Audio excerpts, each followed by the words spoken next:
Who do you let into your inner circle? It's a question we ask ourselves all the time, right? Well, it turns out it's one of the oldest questions there is. We're going to dive into this incredible ancient fable that honestly feels like it could have been written yesterday.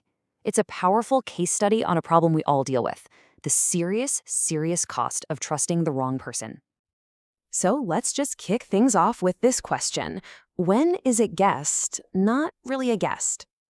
When does being nice, being hospitable, actually turn into a huge liability? The entire story we're about to explore really hangs on that one question. And for our characters, the answer is literally the difference between life and death. All right, first up, the setup. Let's paint a picture of this life of total comfort, a life that's about to get completely wrecked. Okay, so meet Mandava Sarpini. She's a flea, and let me tell you, she has got it made. She's living in the lap of luxury, and I mean that literally.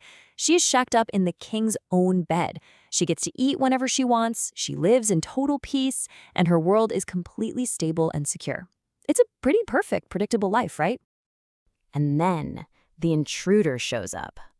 This is where a very charming and very dangerous deception starts to play out. So this bug, his name is Agnimuka, just creeps in.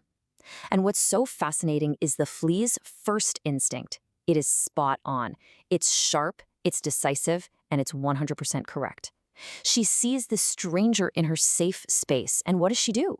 She immediately tells him, "Nope, get out." She sees the threat right away. And this just perfectly lays out the conflict, doesn't it? On one side, you've got our flea. She's the resident. She's content, and she has every right to be cautious. But on the other side, you've got the bug. He's an intruder, he's hungry, and wow, is he about to show us how cunning he can be. They are total opposites in every single way that matters here. But the bug, he doesn't leave. He doesn't argue, he doesn't get aggressive. He uses flattery. It's brilliant in a sneaky way. He appeals to her sense of what's proper, what's right. He basically weaponizes the rules of hospitality against her. See what he did there? He just reframed himself from intruder to guest. And with that one move, he completely changes the game. And then, here it comes, the pitch. He paints this sad picture of himself as this poor, humble traveler, just fainting with hunger.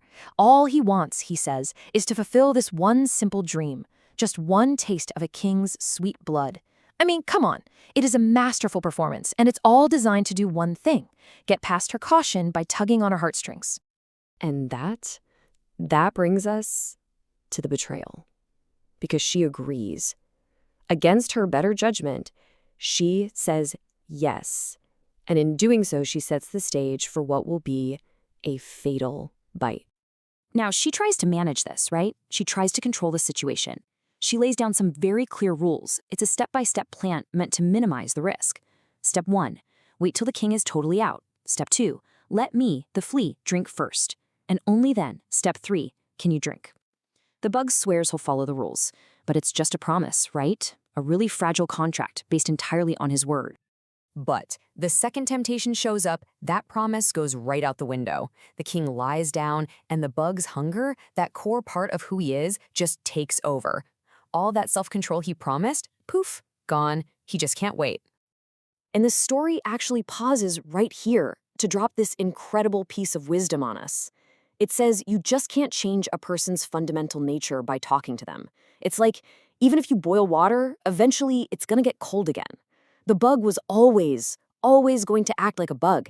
It didn't matter what he promised.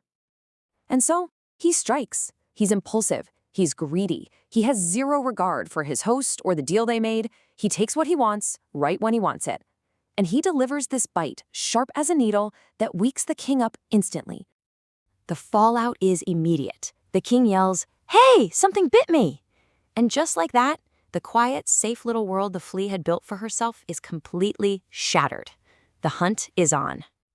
And what happens next is just, it's fast and it's so unfair. The one who's actually guilty, the bug, he disappears into a corner and gets away with it completely. The servants are frantically searching, and who do they find? The only one they can find, our flea, Mandava Sarpini, just chilling in her usual spot. And they kill her. So yeah, it's a tragedy, no question about it. But it's a tragedy with a point. It's designed to teach some really tough, hard-won lessons about survival, about trust, and maybe most importantly, about the company we choose to keep. And the moral of the story is spelled out for us crystal clear. It's simple. Do not entertain someone whose character you don't know. The story couldn't be more explicit. The bug was the one at fault, but the flea is the one who was killed. Her fatal mistake wasn't being a flea, it was extending her trust to someone whose true nature was a total mystery. And look, it's pretty obvious why this still matters so much today, right? Think about it. The people we let into our lives, whether it's in business or our personal lives, they have a direct, real-world impact on our well-being, on our safety. This ancient fable is a really stark reminder that ignoring your gut instinct and putting your trust in the wrong person can have absolutely devastating and, yeah, sometimes totally irreversible consequences.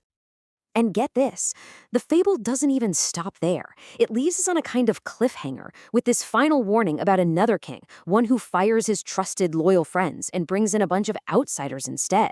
So it forces us to ask, what happens when you take this tiny personal betrayal and you scale it up to the level of an entire kingdom? What's the real cost of trading proven loyalty for a charming stranger?